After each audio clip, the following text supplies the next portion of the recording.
Good morning, everyone. Welcome back to my YouTube channel.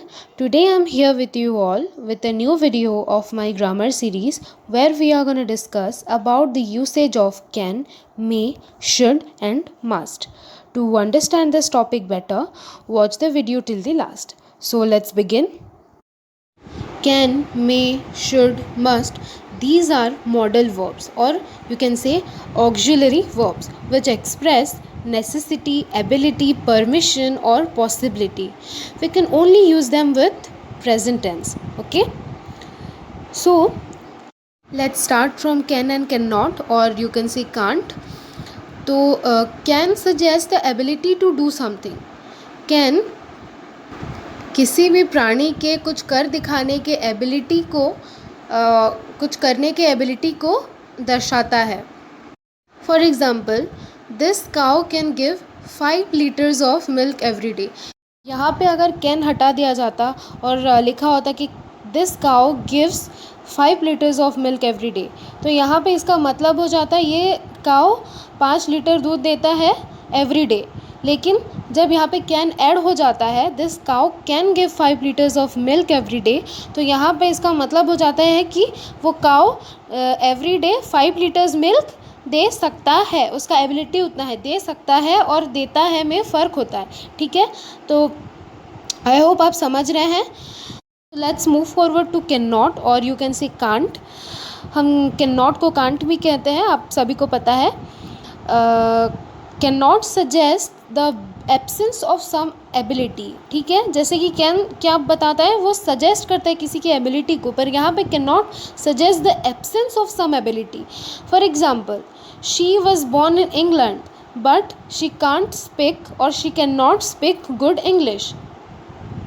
यहाँ पे कहा गया है कि उसका जन्म इंग्लैंड में हुआ है पर वो अच्छे से इंग्लिश नहीं बोल पाती है. तो यहाँ पे इसका जो एबिलिटी होना चाहिए था गुड इंग्लिश बोलने का, वो यहाँ पे एब्सेंट है. तो इसीलिए यहाँ पे कहा गया है can not suggest the absence of some ability. किसी भी एबिलिटी का जो एब्सेंस होता है उसको कौन दर्शाता है, can not. I hope you are getting my point. So let's know how can is used in seeking or giving permission. Okay, so can is also used for seeking or giving permissions to do something. For example, it is raining, can I use your umbrella. यहाँ पे ये seeking permission है, permission मांग रहा है. ठीक है, जो भी है वो बोल रहा है it is raining, can I use your umbrella.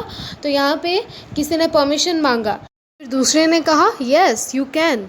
यहाँ पे उस दूसरे इंसान ने उसको परमिशन दिया कि yes you can take my umbrella.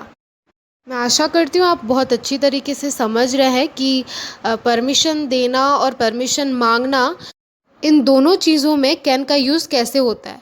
फिर अभी देखते हैं कैन नॉट का क्या रोल है इसमें. तो can not suggest refusing permission. जैसे कैन ना परमिशन मांगने के लिए और परमिशन देने के लिए यूज़ होता है, वैसे ही देखते हैं कैन नॉट कैसे यूज़ होता है. So can not suggest refusing permission. For example, you can not use my car, I need it my self. जैसे कि कैन यूज़ होता है परमिशन मांगने के लिए और देने के लिए, वैसे ही कैन नॉट को हम कैसे यूज़ कर सकते हैं, परमिशन को रिफ्यूज़ करने के लिए.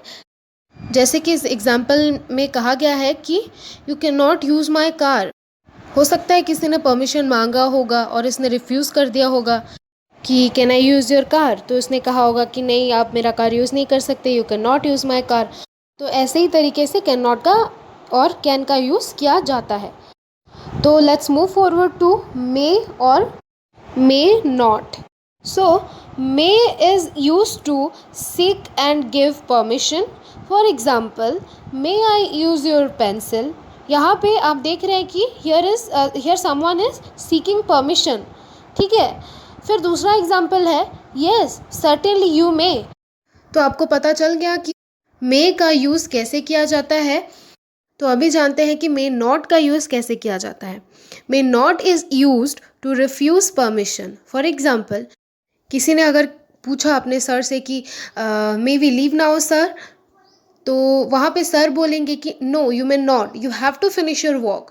यहाँ पे जो टीचर है वो अपने स्टूडेंट्स को बोल रहे हैं, वो अपने स्टूडेंट्स को मना कर रहे हैं, रिफ्यूज़ कर रहे हैं कि नहीं तुम लोग नहीं जा सकते हो, तुम लोग को अपना होमवर्क पूरा करना पड़ेगा। I hope you are getting my point. तो मे और मे नॉट का यूज़ हम इसी तरीके से कर सकते हैं। तो अभी हम जानते हैं कि शुड और शुड नॉट का यूज़ कैसे किया जाता है। तो both should and should not are use to give suggestions. क्या आपको पता है कि हम शुड का यूज़ कहाँ पे करते हैं? नहीं, अगर हम किसी को बता रहे हैं कि it is a good thing to do, it is a bad thing to do, मतलब कौन सा चीज़ हमारे लिए सही है सही नहीं है, वो चीज़ अगर हम किसी को बता रहे हैं, हमें ये चीज़ करना चाहिए, हमें ये चीज़ नहीं करना चाहिए, जहाँ पे ये चाहिए वर्ड अगर यूज़ हो रहा है तो वहाँ पे हम शुड का यूज़ कर सकते हैं। जैसे कि you should, for example, you should clean your room at least once in a week. हम यहाँ पे किसी को सजेस्ट कर रहे हैं कि तुम्हें तुम्हारा रूम एक वीक में एक बार ही सही तुम्हें साफ़ करना चाहिए, ठीक है। तो यहाँ पे हम उसको सजेस्ट कर रहे हैं। यू शुड तुम्हें करना चाहिए। अगर हम ये करना चाहिए वर्ड यूज़ कर रहे हैं तो यहाँ पे शुड होगा, ठीक है। फिर शुड नॉट कैसे यूज़ किया जाता है? For example, you should not eat so many pizzas, you will spoil your health. अगर हम किसी को मना करें तुम्हें ये नहीं खाना चाहिए, तुम्हें इतने सारे पिज़्ज़ाज नहीं खाने चाहिए, तुम्हारे हेल्थ के लिए अच्छा नहीं होगा, you will spoil your health. तो हम अगर किसी को सजेस्ट करें कि तुम्हें ये करना चाहिए तो यू शुड, ये नहीं करना चाहिए तो यू शुड नॉट। समझ में आ रहा है ना? तो जैसे कि हम देखते हैं should is a very mild word, ठीक है, बहुत ही सॉफ्ट वर्ड है ये। किसी को भी आप बोल सकते हैं you should not do this, you should not do that, you should do this, ठीक है।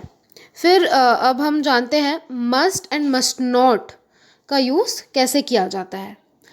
तो अगर हम किसी को मस्ट बोलते हैं ना, यू मस्ट डू दिस, तो वहाँ पे ज़्यादा ही इम्पॉर्टेंट होगा वो वर्ड, ठीक है।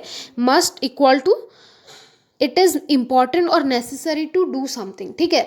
मतलब अगर कोई भी चीज़ बहुत इम्पॉर्टेंट है और बहुत ही ज़्यादा नेसेसरी है तो हमें उसको बोलना चाहिए यू मस्ट डू दिस। नहीं बोलते हैं क्या हम कि you must watch this, you must eat this, you must have this, ठीक है। तो और मस्ट नॉट कहाँ पे यूज़ होता है? मस्ट नॉट यूज़ होता है something should not be done at all, ठीक है। अगर ऐसा कोई चीज़ है जो कि हमें बिल्कुल नहीं करना चाहिए तो हमें उस चीज़ में बोलना है, उस सेंटेंस में बोलना है कि you must not do that. So here you can see both must and should have similar meanings, but must is the stronger of the two, ठीक है। हम लोग must और should, आप बोलोगे कि must और should में भी तो क्या डिफरेंस है, सब सिमिलर दिख रहा है, पर सिमिलर है, सेम नहीं है। सेम और सिमिलर डिफरेंट वर्ड्स है, ठीक है। तो यहाँ पे क्या कहा गया है कि must is the stronger one, ठीक है। जैसे कि किसी भी सेंटेंस में अगर मस्ट के साथ अगर वर्ब जुड़ा हो तो उसका मतलब क्या होगा कि it is necessary and if it is not done there will be a lot of problem. But अगर यहाँ पे हम शुड का यूज़ करते हैं किसी भी सेंटेंस में तो क्या उसका क्या मतलब होगा? It is important, it is the right thing to do but not necessary to do. अगर हम मस्ट यूज़ करते हैं किसी भी सेंटेंस में तो वो बहुत ही ज़रूरी है और अगर हम उसे नहीं करेंगे तो बहुत ही बड़ा प्रॉब्लम हो सकता है, हम बहुत ही बड़ा प्रॉब्लम फेस कर सकते हैं। पर अगर वहाँ पे शुड है, यू शुड डू दिस, तो वहाँ पे क्या है? वो इम्पॉर्टेंट चीज़ है, वो इम्पॉर्टेंट बात है, it is the right thing to do but not necessary to do. इतना ज़रूरी नहीं है वो करना, करो तो भी सही है, नहीं करो तो भी सही है, ठीक है। तो आई hope you would have understood it very well. So if you like this video guys, then give it a thumbs up and don't forget to subscribe this channel for more updates. And thank you so much for watching this video till the end. Have a good day.